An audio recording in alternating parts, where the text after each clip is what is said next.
Here's an interesting fact. Much of the work in economics, a lot of the work in social science, even some of the works in physics, and certainly a lot of the work in philosophy, relies on a particular model of how the mind works. And that model can be called the belief-desire model of the mind. It's in broad outline, it's actually quite simple. It says the mind consists of two components: a belief component, which is responsible for telling the organism what the world is like, and a desire component, which is responsible for telling the organism what the world ought to be like, in some sense, what it would be good for the world to be like for the organism. And what's furthermore interesting is that despite the fact this model is so prevalent, there's still quite a lot of questions exactly about how the model works and how widespread we should apply the model. Now, particularly when it comes to this last set of questions, people have started to ask about this model using the perspective of an evolutionary biologist. And the reason for this is quite simple, that our minds are traits just like any other traits, and they've evolved just like other traits. And so if you want to know about the structure of a trait like this, it's often quite useful to ask about the evolutionary factors that shape that trait. And the same is plausibly true in this case. At least it's worthwhile to think about what might be the case from an evolutionary standpoint in this context. Once you do that, the first thing that comes clear immediately is that you need to ask yourself, well, if you don't rely on beliefs and desires to make decisions, what else would you do? And here the answer seems quite clear. You would rely on reflexes. What are reflexes? Well, reflexes are these quite direct and only minimally cognitive connections between perceptions of the world on one hand and actions on the other hand. So if you put your hand in the fire and then you remove it quickly, there's not a lot of thought going on there. All you're doing is you're removing your hand quickly upon feeling the heat.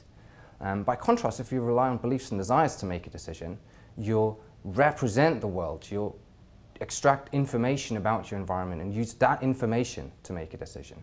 So if you think about what job to take, and whether you want to take a job in London or in New York, you need to picture the different possibilities and picture what you want the world to be like, and use that information to make a decision.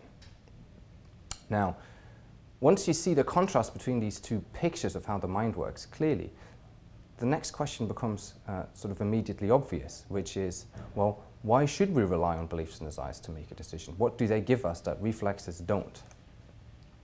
Now, here, issues get a little bit more complex, because on the face of it, one thing that seems tempting to say, and this is something that other people have said as well, is that what reflexes don't give us, but what beliefs and desires do give us, is a certain kind of flexibility or complexity in the behavior. Reflexes seem quite rigid. They connect a particular action to a particular perception. But if you want to react more flexibly to the world, maybe you should rely on beliefs and desires.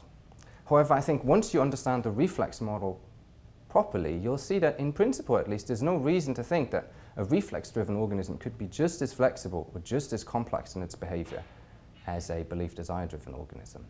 And you can see why that is quite simply, because as long as you have enough reflexes, and as long as the reflexes themselves are complex enough, the behavior they generate can be just as flexible and just as complex as the behavior of a belief-desire-driven organism.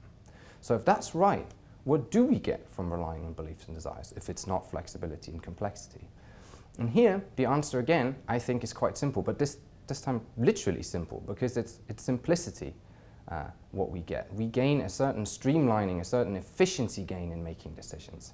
And that's due to the fact that with reflexes, you end up connecting the same action to a lot of different perceptions about the world.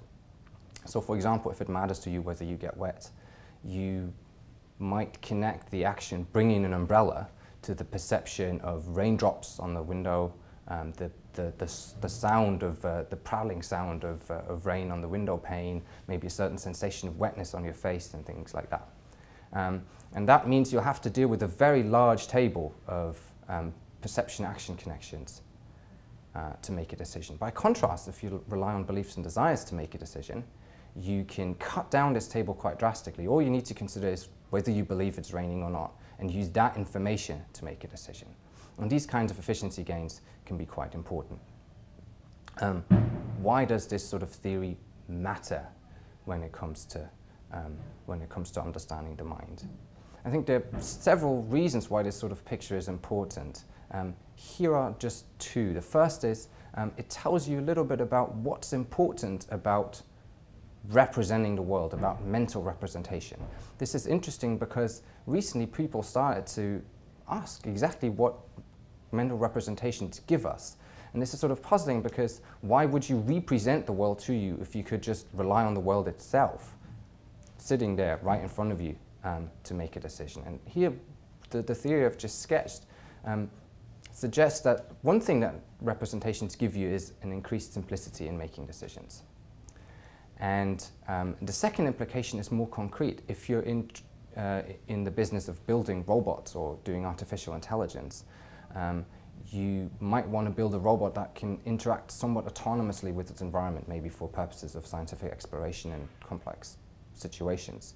In these kind of contexts, you really, I think, should think about how you want to design that robot. How many different perceptions does this robot need to have, and how many actions does it need to connect to these different perceptions? Because there is the scope here that switching from a reflex-driven design for that robot to a belief-desire-driven design can have quite important implications for how successful and reliable the robot interacts with its environment.